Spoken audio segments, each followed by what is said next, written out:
LinkedIn profile is not just a digital resume, it's part of your personal branding. And here's the thing, if you're Gen X, chances are your profile may look a little, well, 2010. Outdated headline, no banner image, and maybe even the gray default photo. Yuck.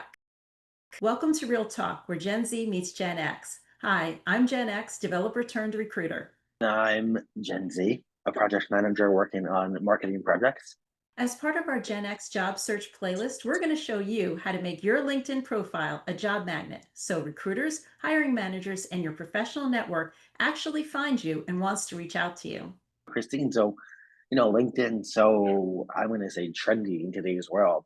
I'm curious as to some of the challenges you see as a recruiter placing senior, very senior or seasoned professionals as you're looking at various profiles and things like that.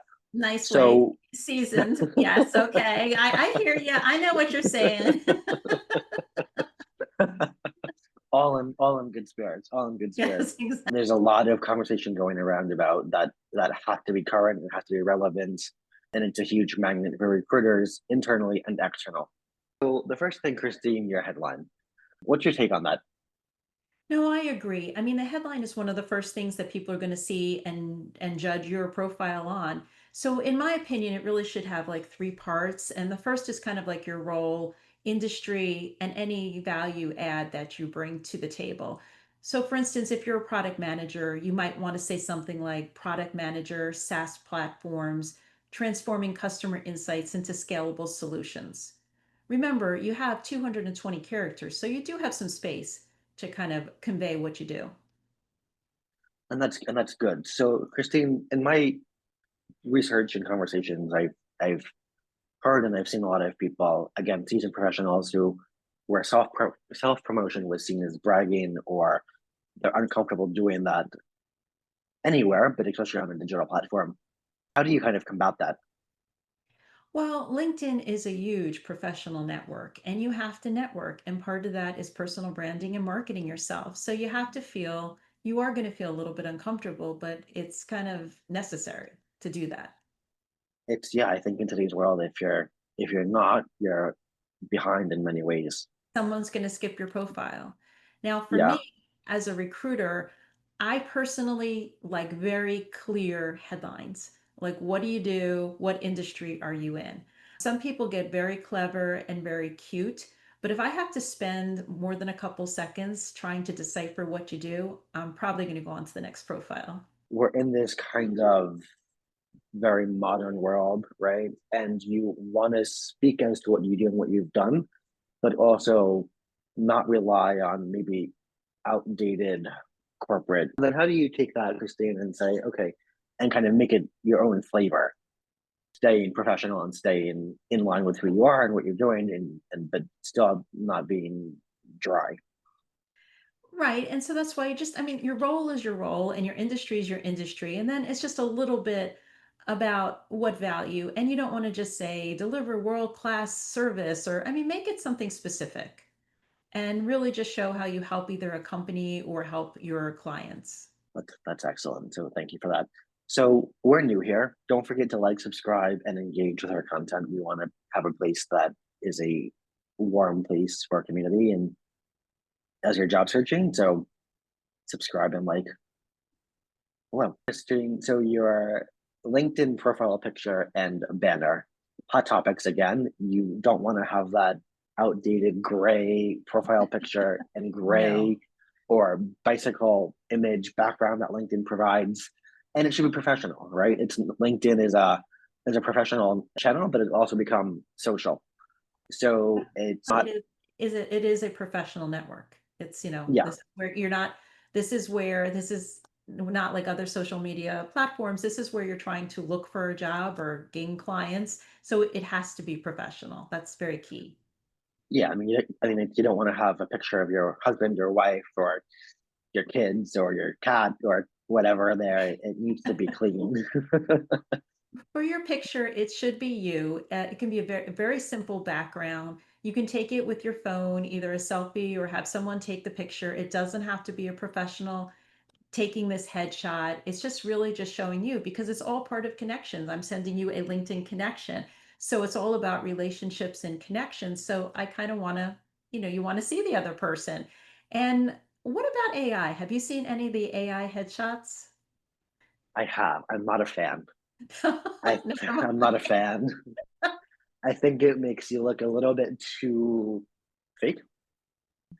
Some of them are quite good, but I think let's keep it you and not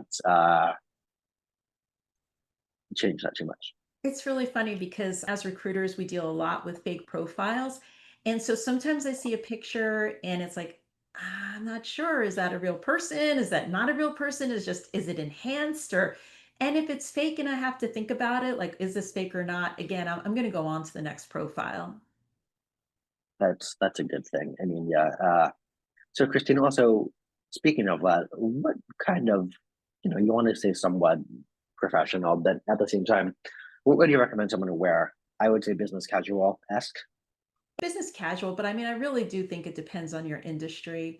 I mean, if you're in finance, you probably want to have a jacket, a jacket on. If you're in marketing, probably something could be a little more creative. It really does depend on your industry. It just has to be professional, but professional Got it. that's relevant to your industry. The your background image, right? Equally as important. It should Don't be waste relevant to the don't space. waste that space. I mean, it's another area. Where does your eye go when you're looking at someone's profile? You're looking at the banner first, you're looking at the picture, you're looking at the headline. So that's like right up there. So you definitely want to keep that, use that space. It's like a cover of a magazine. It's telling part of your story. And so, like you were saying, it has to reflect the industry and your personal branding. Yeah, and there's so many ways to make them now. You can use an AI tool, you can use Canva, you can use if you're comfortable using Adobe. Canva Mhm. has a free option and it auto fits it for you, so it's easy. And one thing when using AI, remember that AI sometimes has a really hard time with words. So make sure you check the spelling and everything before you post that. Definitely proof that. But yeah, again, if you're in cybersecurity, maybe you have some imagery in the back of cybersecurity. So moving on to the about section, it's your space to kind of write your own bio, right? A little bit Exactly. creative. You want to be modern, but speaking your own language. So, Christine, can you allude to that a little bit? Exactly, Kevin. And Gen X, you wouldn't believe this, but a lot of Gen X, they just skip it or they just treat it as part of their resume. It's not. As you were saying, this is a bio. This is about you. So put it in the first person. I did this, not Gen X did this. Gen X was part of this team. No, it really is your story in your own voice. So I like to tell people you really want to answer three questions. Who are you professionally? What do you love doing and do really well? And what are you excited about next? Where do you see your career progressing to? What's your next chapter? Or where do you want to work? This should really only be like 3 or 4 paragraphs. Put some white space in, make it for easy reading. You really just want to highlight 1 or 2 achievements, kind of where you're going professionally, but really make it about you. Make it about you. And I think, Christine, speaking to the white space, if it allows and if it's appropriate, I think bullet points, when Mhm. appropriate, make things more readable and is much more visually appealing than just a block of text. I agree. Again, use subjectively Yes. your experience, education, and skill section. Lots of things here to talk about. So, Christine, let's kind of just start with kind of the experience, I guess, right? So, one of the things I've seen a lot of is transitioning from a resume format to a LinkedIn social format. Mhm. What's your take there? Exactly. This is not an autobiography. It is a highlight reel. You only want the highlights. First of all, as recruiters, we are only going to go look back 10 to 15 years. You don't need to put the rest of them in. And you really want to show what impact did you have in that role. So 3 or 4 really good bullet points are sufficient. It doesn't have to be paragraph after paragraph of what you did, but make it specific. Just don't say, I was responsible for managing a team. Say, I led a 12-person team. We reduced error rates by this. So, really, again, you want to focus on 10 to 15 years. Results are going to be much better than what responsibilities you had. 3 to 5 bullet points, and definitely add some metrics and keywords when possible. That's good. So, Christine, we discussed this in our last video, Christine. Education. super important, but we know it may be a while since you left college, so you want to leave those dates off. Yes. And luckily, thankfully, LinkedIn allows you to not put the years. It's optional. It's optional. So don't do it. So all you really need to have is where you went to school, your degree, your major. Do not put the years, and certainly do not put your GPA. And why not your GPA? Is it really relevant if 30 years ago, 40 years ago, you had a 3.5 or a 3.2? I mean, even if it's a 4.0, does it really matter? Right, Your 20 career years later. progression. I mean, if it's a younger person, that is more relevant. But I mean, at some point, okay, great. 40 years ago, you had a 4.0. Great. And you want to make sure that your education is relevant to your experience, right? So, Well, um, that or may or no, not that may not be. I mean, if you whatever your degree is, you do have the degree. I wouldn't be so concerned about that.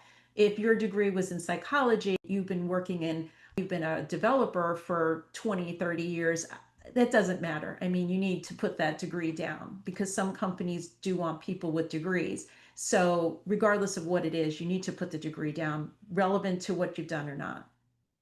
great. Christine, I think today LinkedIn has to be your best friend in many ways. I know, a lot of pushback I've heard or speaking to different professionals is they may not want to have a digital presence. I think I think you have to have something that's somewhat updated and somewhat current today. So I hope this was a useful conversation and that it will help you update your profile. Sounds good. Thanks. Talk soon.